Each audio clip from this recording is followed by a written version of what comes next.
I won't keep us any longer. We're going to go ahead and get started. Thank you so much for joining us and welcome to today's session, Strengthening Hope Strategies for Rural Suicide Prevention. My name is Jackie Zimmerman, and I'm the manager of public education partnerships and e-learning at Mental Health America's national office, and I'll be helping to guide and moderate today's discussion. I have just a few notes before we go ahead and get started. This webinar is being recorded and will be emailed out to all registrants within 1 week.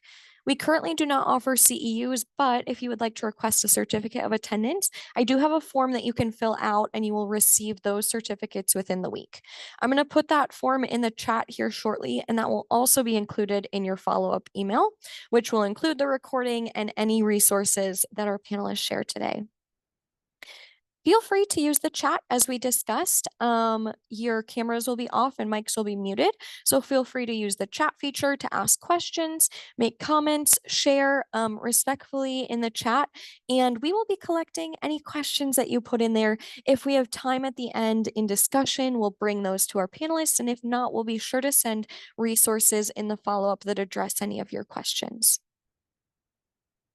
We are super grateful for our panelists joining us here today. But before we start, I do want to make a content warning that throughout today's discussion, we will be talking about individuals who might be struggling with their mental health, with mental health conditions, with suicidal ideation, and suicide. And we know that those are really heavy topics and potentially triggering. So we really want to make sure you're prioritizing your mental health, your emotional safety this afternoon. So I encourage you, take breaks if you need to, step away, have some water, and it is being recorded. So at any point, if you do step away and you want to come back and watch later, you'll have the recording. First and foremost, we want you to take care of yourselves. Without further ado, I'm going to have each of our panelists give us a little intro about themselves. But first, with us today, we have four incredible individuals. We have Wendy Martinez Farmer, Vice President of 988 Strategy, Quality Improvement, and Clinical Standards. We have Lena Heilman, Director of the Colorado Office of Suicide Prevention. We have Catherine Harvey, Rural Strategy Specialist at the Colorado Office of Suicide Prevention, and Jennifer Illich, Executive Director of FirstLink. Welcome, speakers. We are really grateful that you're able to be here today for this discussion. I would love to just start hearing from each of you a little bit about yourself, your work, and your connection to our topic today. And anyone who wants to jump in first can go for it. I'm happy to start. Good afternoon. Thank you so much for having me. As you said, I work for Vibrant Emotional Health on the 988 team, and I'm really pleased to be here. I've worked in crisis services for 26 years. I'm a licensed professional counselor and spent many, many years working in mobile crisis and crisis call center work in Georgia. We covered 104 counties on my team in Georgia. Many of them were rural, so I've really developed a love for making sure that people in rural communities have care when, where, and how they need it. And I'm really glad that MHA is having this conversation today. It's so very important that we work together to strategize on how people can get better care when they need it. So thank you so much. I can go Thank you, next. Hi. Wendy. Yeah, go for it, Lena. Great. Hi, everyone. Lena Heilman. I'm the director of the Colorado Office of Suicide Prevention. We are housed at the Colorado Department of Public Health and Environment, or CDPHE. So we take a public health approach to suicide prevention. I've been with CDPHE and the Office of Suicide Prevention for about 8 years now, in the director role for 3. I do this work because I lost my sister, Danielle, to suicide in 2012, and many people on the call in this space, on my team, people we serve, have been directly impacted by suicide. I know for a lot of us, that's what brings us to the work, and I'm really grateful to be in community with people who have experienced suicide in all of its different forms. When I stepped into the director role 3 years ago, I heard a lot from our rural Colorado partners and community members that they really wanted to be sure that our state approaches were meeting their needs and were not we were not tasking rural communities to make adaptations on their own, but instead that we were taking very seriously and centering the disparities and inequities that rural Coloradan communities face. And so as soon as I had an opportunity to do so, I used some grant funding to create a position, a rural strategy specialist, so that we would have somebody at the state level who is from a rural community, lives in a rural community, and deeply understands the challenges that rural communities face to help us better improve our programming and make sure that we're being really responsive across the state. And so that's why we have two people here from the Office of Suicide Prevention. So now I want to pass it over to our wonderful rural strategy specialist who has taken that role and grown it and just does amazing work here in the state. So Catherine, I'll pass it over to you. Thanks, Lena. Hi, everyone. Nice to see my fellow panelists and hi to everybody who is watching this, even if I can't see you. My name is Catherine Harvey. My pronouns are she, her. As Lena mentioned, I'm the Rural Strategy Specialist for the Colorado Office of Suicide Prevention. I'm a lifelong rural resident. I'm zooming in from my log cabin in Gilpin County, Colorado, which is a few miles away from the Continental Divide.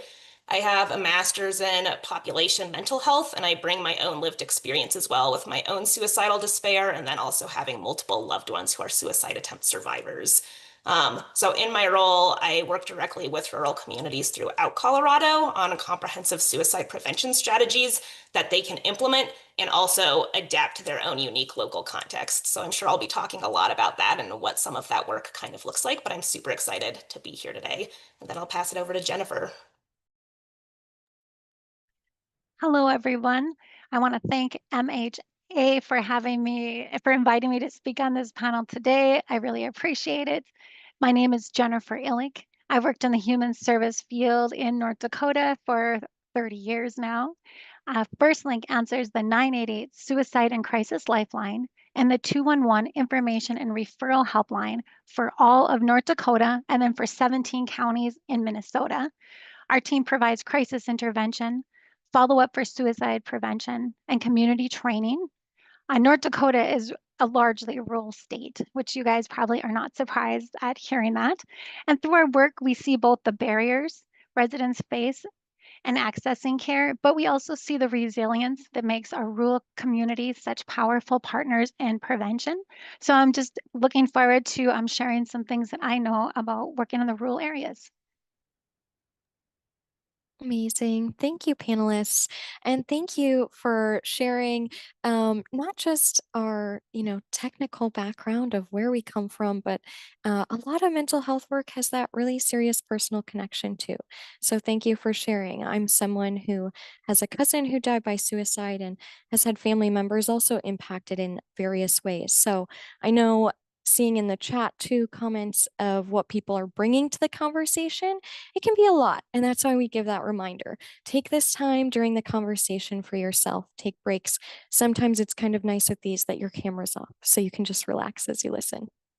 But to start the conversation out, I want to just kind of take a broad view of the rural landscape, what it's looking like in terms of mental health. What are some of those greatest concerns that each of you in your areas are seeing within our rural communities? I think there's some pretty broad statistics that can help set the table.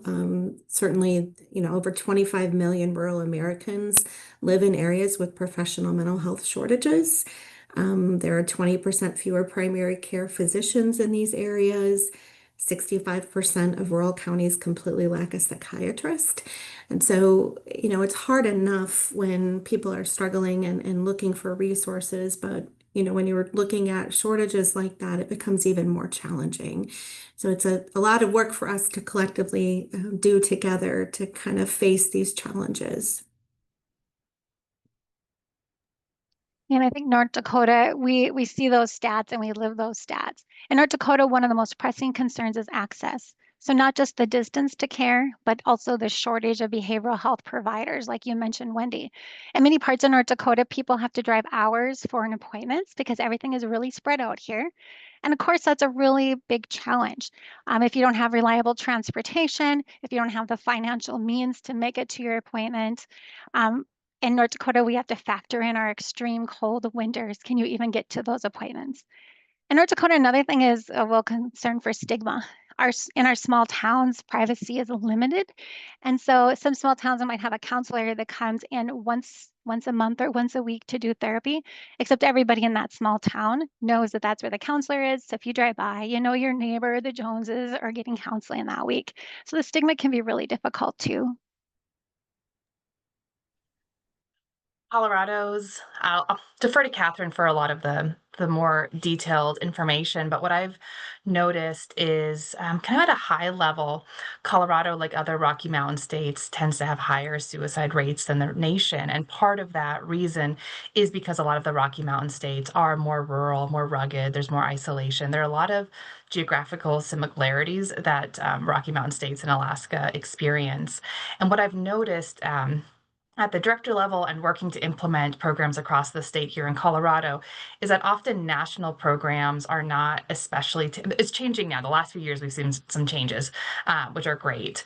But traditionally speaking, a lot of the suicide prevention programs that are for states to roll out have been normed on or built on communities that have a lot of access to resources. So we saw that traditionally a lot of the messaging was just reach out with the assumption that there was somebody on the other end where you could reach out to, that there was access somewhere. It was just a matter of building that bridge. And it's been really, I think, a big shift nationally. I think this conversation is another indicator that we're seeing this change to understanding that high level traditional suicide prevention messaging and a lot of those programs are not intrinsically built to meet the needs of rural communities. And so I'm really grateful for all these spaces and the programs that we're seeing come out of different national offices and programs to make sure that we're really meeting that rural need. And then I'll pass it over to Catherine to talk more about what we're seeing here in Colorado specifically. Yeah, thanks, Lena. I want to echo what my fellow panelists have already said. I think obviously access to behavioral health care is such a huge piece of that. And this is something that we're talking about in Colorado a lot, is that how do you expand the behavioral health workforce? How do you counteract the fact that, right, if you are experiencing a long, hard winter, like Jennifer said, even if you are only 20 miles away from a behavioral health care provider or something like that, how are you getting to them? So access to care is such a huge piece. But one of the things also that I think it's important to think about when we're thinking about how are we better serving rural America is also acknowledging that there's a lot of different types of rural communities. And so I can talk specifically about what those look like in Colorado. And I know that there's so many more types as well in these other states that everyone on this call is from.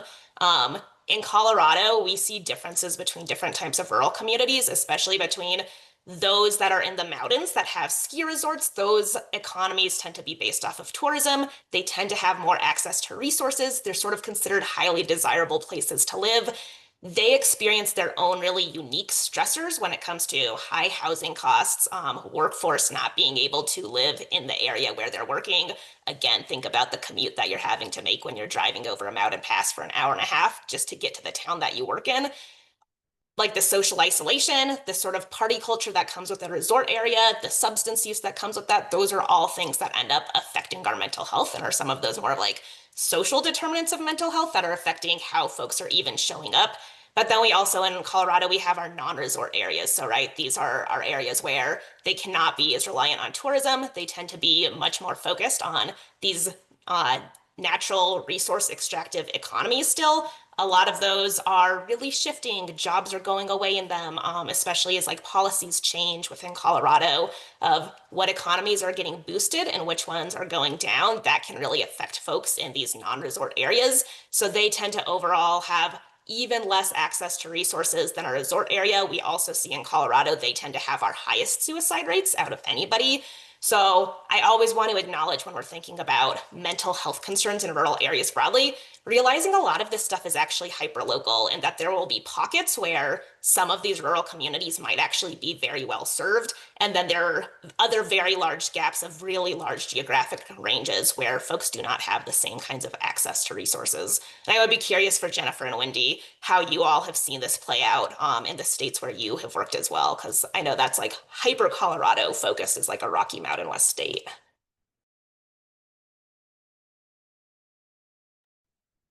Yeah, it's certainly rural Georgia is very different than rural Colorado, but many of the same things that you mentioned, right? There are areas that have more resources because of tourism. They're closer to the ocean, for instance. Many of the same things that you mentioned probably apply. I think one thing that is potentially a little more common in the southern areas is the access people have to faith communities. And sometimes those can be another source of solace for people and places that we really try to target to give more education about access to mental health resources. You know, if I think of in North Dakota, there's economic stress too, and a lot of that is dependent on our weather because of farm stress. So if we have some poor drought weather, we're going to have more stress because of our community is dependent on that. And then also North Dakota, the oil and energy sectors is a big financial gain for our states. So different shifts in like federal or local energy reserves can really affect the mood of our state as well. Thank you all. That was a really robust landscape you're able to provide, and I love hearing just the differences and nuances. And thank you, Catherine, for um, going a little more in depth as to what you're seeing in Colorado, and Jennifer and Wendy, your perspectives in different areas. Because as we talk about rural, all of rural can look so different, and so it's hard sometimes to make these broad generalizations as we're talking about different parts of the United States, when each rural community has its own distinct needs. And I think that's why when we get into talking about some of these strategies, those community-based strategies can be really important to know how to best meet your rural area's needs. I want to talk a little bit, and I know there were a few questions already in the chat about rates and what's going on with suicide rates. I'd love to hear from you all what you know about suicide rates in your rural communities. What are some of the factors contributing to those numbers? And specifically, are there certain populations within rural areas that you're seeing spikes in or unusual cases? I know already, Jennifer, you touched on impacts on weather and farming and things like that for farmers, veterans, youth, LGBTQ plus individuals, BIPOC individuals. Who's particularly at risk, and how do we tailor those supports to meet the needs of populations at risk? When you look at rural communities in general, the suicide rate is about 65 to 68% higher in rural communities than it is in urban ones. So that's pretty jarring when you see those statistics. But when you look at specific populations, farmers are 3.5 times more likely to die by suicide. So there are definitely populations that we're more concerned about as we learn more. And, certainly things like weather. We had, this last year in Georgia, we had a hurricane that came pretty far inland that damaged a lot of the pecan crops. Things like that are also impacting the way that people are feeling. And it's concerning. And I think we're on high alert to make sure that we can provide specialized care to these different populations. It's really, really important that we tailor support for these populations as best we can and understanding unique risk factors. And I've got my little suicide and crisis lifeline moniker up there. It's really important, I think, to promote services that have easy accessibility. And I'm really glad that we can help be one of those resources in areas where local resources may be sparse and, on a 24/7 basis. Yeah, one of the things that I would add too is a large piece of the puzzle. It's not all of it, but a large piece of it when we see those higher suicide rates in rural areas tends to be that rural areas have a strong firearm owning culture. So it's just the access to firearms is one of those risk factors that we end up being concerned about when we're thinking about suicide prevention. We know that owning a firearm does not in and of itself make somebody more likely to be suicidal, but if somebody is feeling suicidal and needs help, and they have access to a firearm and are likely to use that in their attempt, they're going to be much more likely to die during their attempt versus any other method that they would be using. So that's a really big piece of thinking about what is our messaging and what are our support structures in these rural areas if a lot of people own firearms, and we also know that there's not great access to behavioral health care, right? So sort of trying to figure out what other levers in the community can we potentially pull on? How can we make sure that any kind of firearm safety includes that suicide prevention messaging so that firearm owners who typically own their firearms to protect themselves and their families also understand that piece about what if somebody ends up wanting to access a firearm in a moment of crisis. And also for your question, Jackie, about specific populations, I totally agree with Wendy when it comes to ag. I can say in Colorado as well, we see that folks who are in construction and mining, oil and gas, those are all also industries that see a higher suicide rate than the general population. Those are all industries that a lot of our rural communities, again, their economies are based off of those. So we sort of have that industry factor that's coming into play. And then, right, we talked about veterans. Veterans are about twice as likely as the general population to die by suicide, at least in Colorado. So again, it's sort of like, again, this compounding of lack of resources, lack of healthcare, lack of specialized healthcare from somebody that you feel like is a culturally competent provider to you.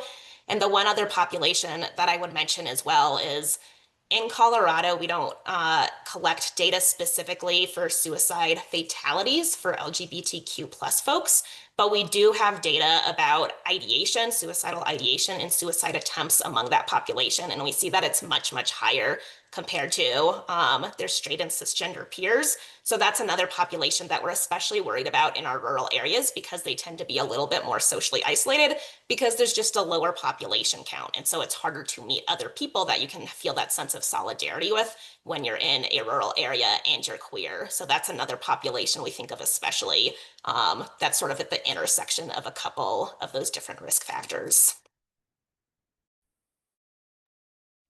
Yeah, in North Dakota, we're consistently one of the highest suicide rates throughout the United States. I think right now we probably fall at number 5 is where we're at. And, a lot of the same contributing factors that this panel is mentioning. I think the other target area in North Dakota that we work really closely and that we try to form partnerships is our Native American population. North Dakota has a lot of reservations here, and there's historical trauma, rural barriers. I think our Native American population for suicide is like a 37.7 out of per like 100,000 deaths when usually we're at 22 in North Dakota. So really high rates of suicide in that population. So knowing that information is important. So we know that we can do different partnerships with those areas. In North Dakota, we did start well, thanks to North Dakota legislation and SAMHSA, we started a suicide fatality review commission in 2024. And that commission is just kind of started off running. We learned a lot of great data from that, and we put out our first annual report, but we can use that to make interventions and really learn the stats and statistics on how we can help our state. Wonderful. Thank you all. It's important for us to really focus in on those statistics that can lead us to where the support is needed the most, how to tailor. And our rural areas, as you all have brought up, are facing a lot of challenges in terms of provider shortages on top of cultural issues and then climate and workforce and work issues, depending on if you're in farming, agriculture, all of those different industries. So thank you for bringing up those great points. In addition to the challenges that rural communities face, there is a wonderful strength and resilience within these rural communities where people are tight knit, they're close. There's a lot of those protective factors. What kind of cultural or community strengths have you seen in rural areas that kind of serve as those natural protective factors that help in suicide prevention? Yes, small towns can be very close-knit places, which can be very much a protective factor. But I think something Jennifer mentioned before, there's also people seeking behavioral health care also want anonymity. And so that can be a challenge when it comes to a small town. I think given more education to break down stigma, I think rural communities can be some of the best support systems for individuals if we can, just really provide better education. And then something I mentioned before, faith communities can be very strong in these communities, and they can be places of solace where people turn during difficult times. Both clergy and congregants can really play a role in helping to build a culture where everyone feels safe and supported. So we really hope to get more clergy educated on suicide prevention so that when people turn to their community in a time of need, that they know what to do. It's really, really important. But again, I've lived in a town that had 400 people. It's not where I live for, I didn't live there very long, but I did feel a really huge sense of community. And I think that we can provide that for people if we can just be a little, provide some more education about reducing stigma. Yeah, I agree with Wendy that the rural communities can have their unique problems, but they also have their unique protective factors, like a deep sense of care for your neighbors. And like Catherine was saying earlier, of course, every rural community is a little bit different. But when I look at rural communities in North Dakota, some are really rallied against their faith, their churches, and their community. So in North Dakota, the North Dakota Department of Health and Human Services put some funding in and trained 100 of our faith leaders throughout North Dakota in crisis intervention and suicide intervention on noticing the invitations to suicide and doing a suicide risk assessment and linking people to help. So when you find out like kind of where the community rallies around, you can use that for protective factors. Another big thing in North Dakota, of course, is sports. So we have some cities that really rally against football. Our football season is just starting, and everybody, even if you have kids or not kids, they're going to the football games. And of course, that's a protective factor because you get out, you're meeting people, you're hanging out. But we can use that too to do 90-day posters around the football games or talk about mental health, do little booths at the football games. It's where the community is hanging out, where the community is growing and connecting. And we can be there with our suicide prevention booths to talk about it. Yeah, and I would echo what both Wendy and Jennifer said about the close-knit nature of many, many rural communities. And I think that that creates such an opportunity for those of us who are working to address this issue and sort of how do we incorporate mental health promotion into these communities of being able to rely on these informal social support networks that exist in these rural areas and figuring out. I love, Jennifer, how you're talking about training faith leaders. This is something that we have been doing in Colorado as well and promoting community helper trainings broadly. And I think that that's such an opportunity for rural areas of, okay, if you know that you already struggle with access to care, but you have a bunch of people around you that see you very often, are able to notice these signs of crisis. If we can get those folks trained in, how can they be supportive? How can they be a listening ear? How can they help connect you to what resources do exist?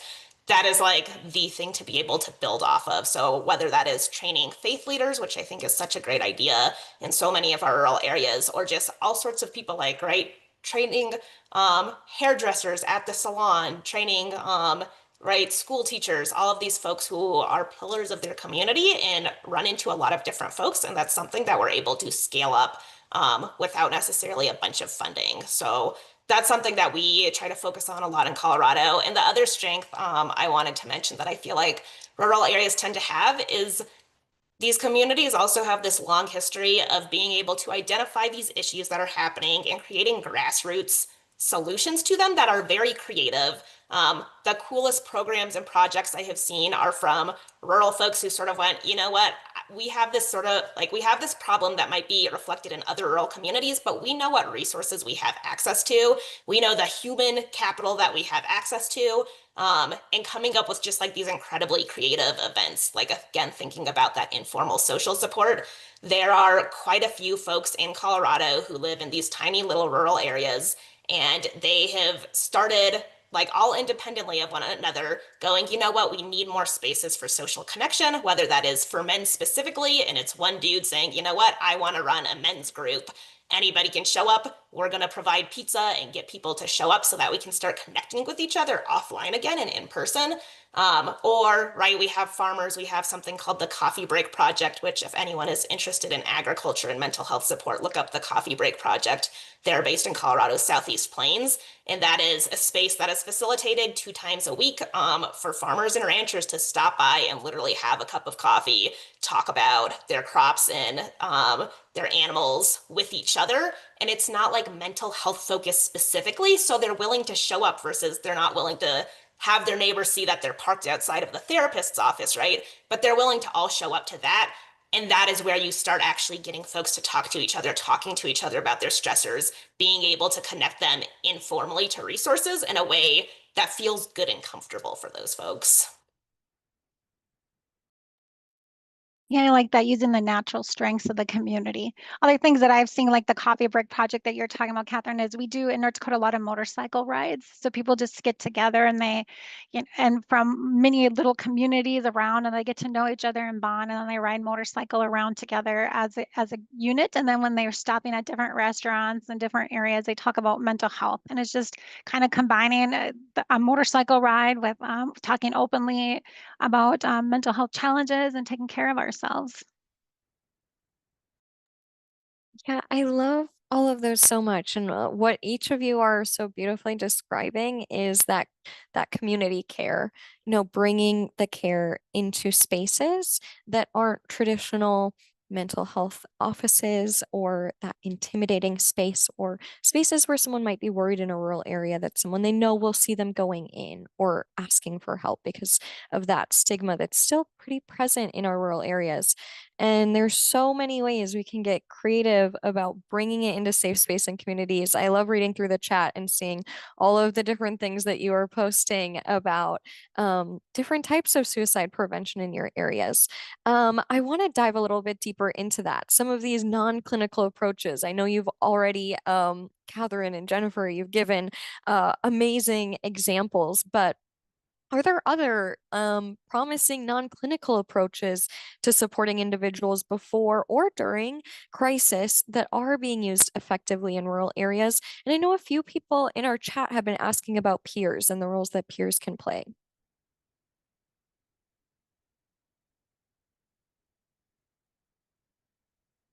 Yeah, I can talk a bit about that because the upstream prevention part and the non-clinical part is like everything that I do.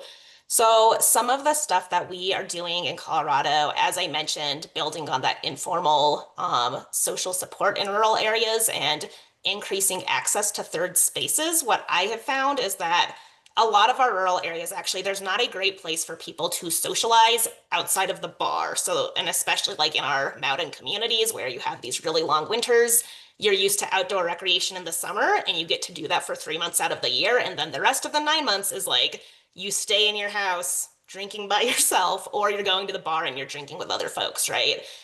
So building out these spaces of where can people actually physically meet up and spend time with each other and hang out and socialize. So one of the programs that our office runs is called the Colorado National Collaborative. And this is a program where we give grants to local level communities and then they form local suicide prevention coalitions and they have a framework that they use to do different elements of suicide prevention, but one of those is increasing social connectedness. And so I love this program because it's all about the grantees being able to determine, okay, based off of our own local geography, the resources that we already have here, what are ways that we can use this funding to actually boost social connectedness within our communities? So I mentioned some of what those grantees already do, like supporting these local men's groups that pop up where there are local grassroots dudes who just had this idea to facilitate this kind of group and that our grantees are able to come in and say, hey, we can provide the funding for you guys to have pizza once a week or once a month or whatever that looks like. And otherwise, we're not involved with the facilitation. We're not a bunch of public health ladies coming in to run the show for you. Like we are letting the dudes talk to each other and do their own stuff. But we are able to provide sort of like that logistical support to be able to encourage people to show up to those spaces. So I really love that as a non-clinical intervention. We've done other sorts of similar things of Grantees will do things like supporting local pride events, which is such a big deal. Again, I mentioned for our queer folks in rural areas, the lack of connectedness that they can sometimes feel. So being able to support social connectedness for them.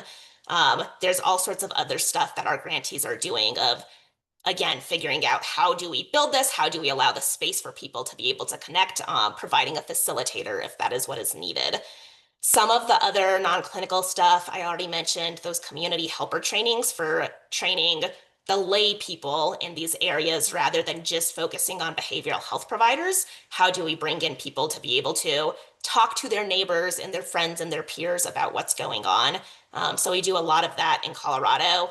And then a third thing that I wanted to mention is we had talked earlier about firearms access and how do we incorporate suicide prevention as a key part of firearm safety. In Colorado, we run the Gun Shop Project. I know that's replicated in multiple other states, which is a program that is meant to educate firearm owners and gun shop owners, shooting range owners, etc., on suicide prevention, giving a lot of that information about the statistics of how many people who died by suicide did it with a firearm that they owned, etc. So that, right, our firearm owners can better understand this is the part that I can play in suicide prevention for protecting myself, my loved ones, my buddies, my family. I love that, Catherine. And you really honed in on connection, and I think that that's something we need to amplify. That you don't have to be a clinician to help someone who's having a mental health need. We want our neighbors, our coworkers, anyone that we're in touch with, to feel connected and to know that they can help someone who's struggling. Just that connection saves lives, and teaching everyone can be taught what to do when someone's having a crisis. Just like we've all learned CPR, we all can learn what to do. There's a website called Be the One, which is teaches some very simple steps about how to engage with someone who may be struggling and to stay with them until they've accessed care. And anyone can be taught to do that. And I think that we need to provide that resource and use these opportunities like you're talking about to have those conversations about how, just your everyday person, your neighbor, someone sitting next to you at a bar or a restaurant can actually help to get you access to care. It's a really important message. My favorite program at FirstLink is our follow-up program. We call it the Care and Support Program. So if we take referrals internally from our 988 and 211 phone lines, but then we partner with healthcare centers throughout North Dakota too. So if somebody's leaving a like inpatient facility, if they're just getting their regular physical and they do a PHQ-9 screening and they're screened high for depression, what do the clinicians do after that, or the physicians do? Well, they can make a referral to FirstLink. And FirstLink, we call the person at risk within 24 hours. And then we call them about weekly for about 3 months. And we screen for social determinants of health. We screen for suicide. We link people to community resources and are just like a friendly phone call that they get once a week for ongoing. We also send a card in the mail too, which has a lot of great research behind it, that just receiving a card is so impactful and can make such a big difference. But in our state, our rural area, being able to text with somebody or call somebody is really important, because they can take those calls confidential. Nobody knows that we're talking to them on the phone, and we just make thousands of calls, and I just really, really love that program. Thank you all for sharing. It's just always so wonderful to hear the ways that you're all working to meet communities where they're at to provide suicide prevention programming. I love seeing everyone in the chat sharing what's going on in their communities too. So thank you. We have such a wonderful group of panelists here who have experience from 988, those working with 988 to provide local resources, to developing rural suicide prevention programming. I want to talk a little bit about some of these direct crisis response resources in terms of what roles that 988, local crisis lines, mobile crisis teams can play in improving rural crisis response. What are some of the limitations in rural areas that you're finding? What are some of the opportunities with these types of resources? The 988 certainly is a very vital resource nationwide, but it's especially so for rural communities where mental health resources are limited. Nearly 30% of rural Americans don't have internet access in their homes, which makes, mean they can't, access online mental health resources, and which makes telephone resources even more valuable in those areas. So it is something that's always available. Um, and we want to make sure that people have access to this service 24/7, and they do now, and we're so very happy about that, and so proud of people like Jennifer who run lines that help rural communities in particular.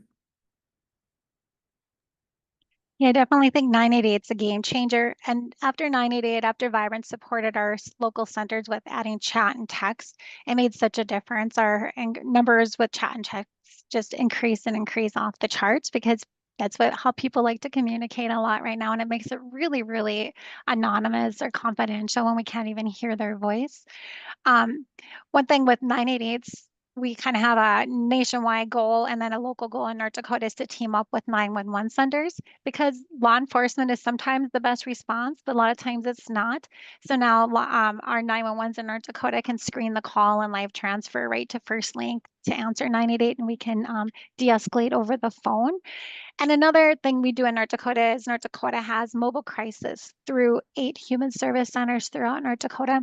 And we wanted to have one open door for people to call in times of crisis. So FirstLink answers all of the phone line for all 8 human service centers, so we can screen and deploy in-person support as well. So if phone support's not what they need a little bit higher level of care, we can get that mobile crisis, that therapist right out to their home.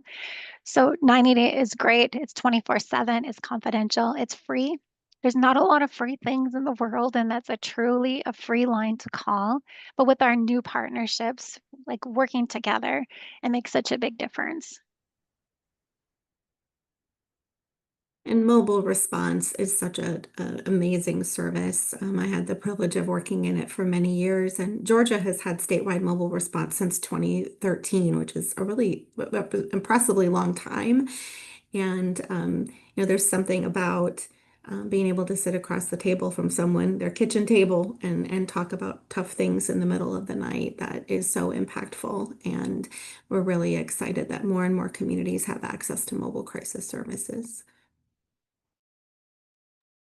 I don't have a lot to add, because my expertise is more of in the upstream suicide prevention piece and not so much crisis response.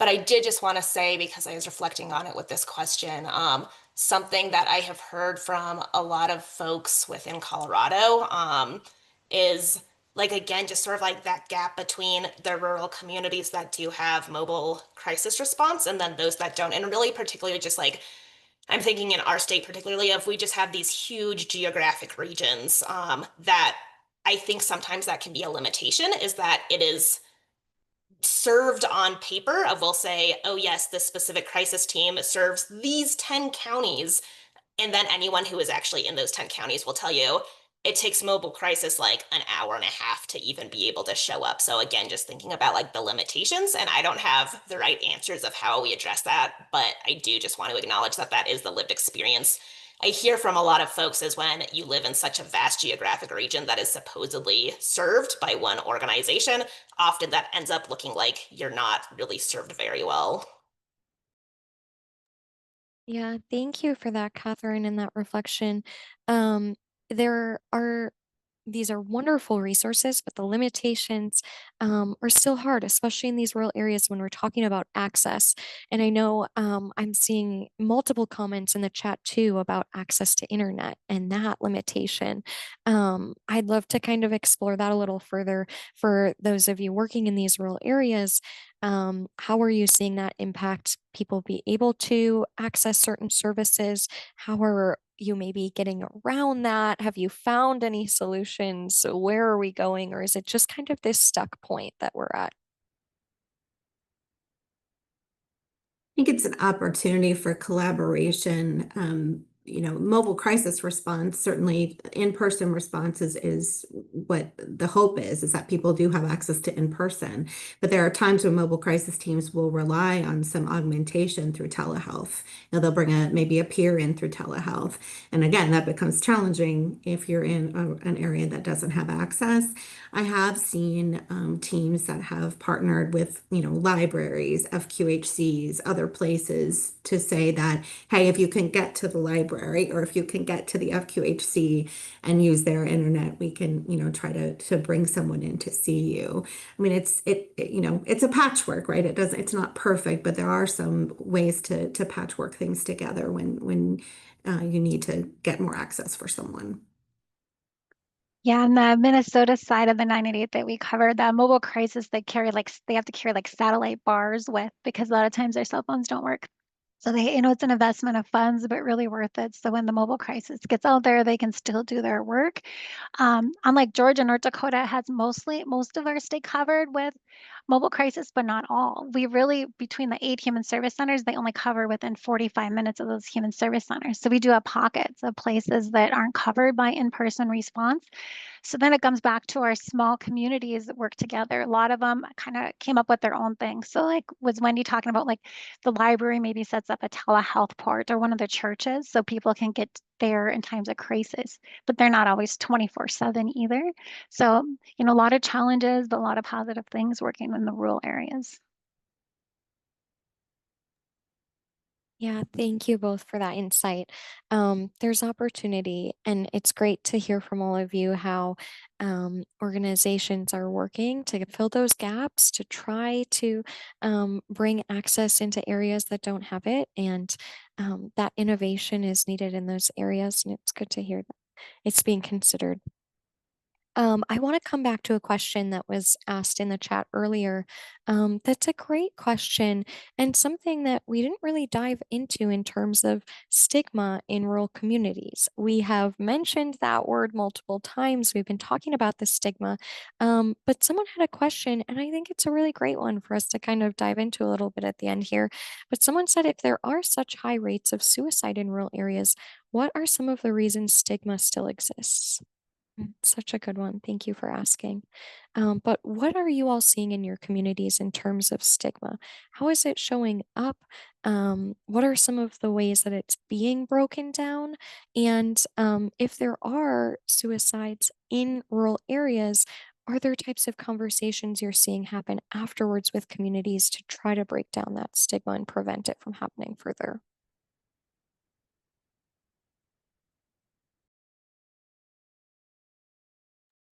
I think the important thing is to continue emphasizing that reaching out for help is a sign of strength and not one of weakness. And I think over and over again, we see people, not just in rural communities, but in many communities who see reaching out for help as being weak. And the more, and after a suicide, it's really important to be able to talk with individuals about how reaching out for help is a sign of strength and to try to lessen the stigma around it. I think Wendy said earlier, a lot of us are trained in CPR, but not like mental health first aid. And so when we're in communities doing different training or different outreach, we always talk about that. Like will go in and we'll get help for our physical health, but let's take care of our mental health. And North Dakota people sometimes don't even want to say the word suicide. They don't want to say the word mental health. They act like they're going to get in trouble. So one of the things we do is say like, let's talk about this. What is preventing us from taking care of our own mental health? But things I hear just worried they're going to go to inpatient right away if they mention the word suicide. And so I like when they talk about that because then we can break that down and talk about what really happens when you dial 988 or what really happens if you say the word suicide out loud because it's different than what people expect. Also like to let people know that a lot of people think about suicide. A lot of people have thoughts of suicide and they don't act on those thoughts. So it's okay and we should be talking about thoughts of suicide because at the same time we can talk about what we do so we don't have to act on those thoughts and different things that we can do to take care of ourselves. Yeah, this is such a big question where I feel like I could like sit there and like discuss this with everybody who is viewing this webinar for like 8 hours, but we don't have time to do that. but the question about stigma and why does it still exist and why is it so prevalent? It's reminding me of a conversation that I had last week with a rancher here in Colorado who was talking about the fact, and like this is agriculture specific, but I think it also is reflective of how many rural people feel regardless of whether they're in ag or not. He was talking about the fact that like, right, in ag and being rural generally, you pride yourself, you have this sense of independence of we can take care of ourselves and we are less reliant on these institutions that you are in a city because you have to be. You are farther away from services, you're farther away from resources. Like I just went grocery shopping yesterday and it's a 2 hour round trip for me to go grocery shopping, right? So like I need to have a plan and be prepared for when a snowstorm hits and I can't go get groceries for 2 weeks. So just these really practical realities of rural life and priding yourself on self-reliance and independence. And yes, like we have this connectedness piece with our neighbors, and that's important. But as we've talked about earlier, that we're also really concerned about our privacy because, you know, when you live in a small town, everybody has known everything about you forever, for the past 30 years. And so you tend to keep things close to your chest about your own struggles because, frankly, I don't want my neighbors to know more about me than they already know. They already know too much about me. That's just part of life in a rural area, right? And I think that a lot of people feel that way. And so that's part of what perpetuates this piece of stigma and not wanting people to know or not being willing to bring it up is really just, it's also this, it is this way of life where it is the independence and self-reliance, and really prizing that and valuing that combined with, I don't want people to know that I'm struggling. I don't want people to know more about me than they already need to know. And that can be a really difficult thing to break. So I think that's a lot of the culture that is kind of embedded. And also, again, thinking about that conversation with that rancher I had, where he was talking about, you know, even when you know farmers are experiencing high suicide rates or rural people are experiencing high suicide rates, other people are experiencing a lot of stressors when you are there as an individual and you're like, okay, I know that other people are, but nobody else is talking about it, which means they're probably figuring out how to get through it. And I am the weak link, right? I am the person who can't figure out how to make it work. And so, of course, right, it's that difference between like the knowledge of, okay, I know these other people actually are struggling. And then, God forbid, like, right, a suicide happens in your community, and then that opens the conversation for you. But until that happens, you don't know that everyone else actually is struggling to the same extent, or even if they're not struggling to the same extent, and that everyone else, or that most other people, yeah, they're dealing with stressors, but that you, like, you do need to be able to go and access care or go talk to somebody that you might be experiencing something worse than what your neighbor is experiencing. Like I think all of that is sort of like this miasma that rural folks in ag, et cetera, are living in. But also on the more hopeful side of the second part of your question, Jackie, about then like, how do you open that up and have we seen stigma break down? Again, thinking about that rancher that I was talking to, he was sharing with me about how a suicide had unfortunately happened in his community a couple of months ago. And so he was able to reach out to some other folks that are statewide folks who he knew were working on farmer mental health stuff. And they were able to bring in a showing of a film that was produced in Colorado called Legacy. Everyone, please feel free to Google Legacy. It's about suicides and mental health in agriculture in Colorado. So they actually held a film screening in his town. I think he said over 80 people showed up, which is like a crazy amount of people. And that, right, like the film, it is really beautifully made. It has a bunch of farmers and ranchers in Colorado, behavioral health specialists talking about these issues, sharing their actual stories. So that gave the impetus for people to start opening up, people who knew the person who had passed due to suicide, people who had not known that person, and started talking about, yes, this has happened to me too. And right. And I think when we have that moment of connection, we're able to take, that's when the shame about it goes away. And the shame is what perpetuates the stigma. So there are things that we can do of opening up the conversation, having folks show up to the table once you're able to take that shame a little bit away, but that comes from the human connection piece. Thank you, Catherine and Wendy and Jennifer, for those insights at the end. And I'm glad we got to fit in a couple questions from the audience. I know that there were lots of questions in there, and I want to thank everyone again for providing their questions. We have another rural focus session that will be coming up in October. So we're going to gather those and make sure that they're addressed in our next topic. And also, we're going to be sending out, just like I said, that follow-up email with all the resources that we shared, resources from our speakers and from MHA. I'm going to put a link in the chat to MHA's Rural Resource Center. We encourage you to explore this. We have previous webinar sessions, we have blogs, we have resources, articles that we are updating every month. So be sure to stay connected through that. I just want to give, I know this hour went by so quickly and we could all probably stay for another hour in this space together, but I want to give a really big thank you to Jennifer, Wendy, Catherine, Lena for being here, for sharing about the work that you do every day, helping communities, helping individuals, working in suicide prevention. It's so needed.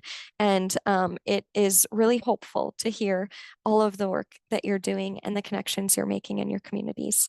And I want to give another big thank you to everyone who joined us and for sharing your own resources, the work that's happening in your communities in the chat. That was so amazing to see too.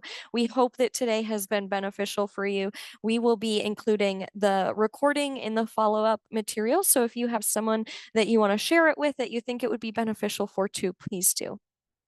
With that, I hope that everyone has some time throughout the rest of the morning, afternoon, wherever you are, to take a moment for yourself and reset.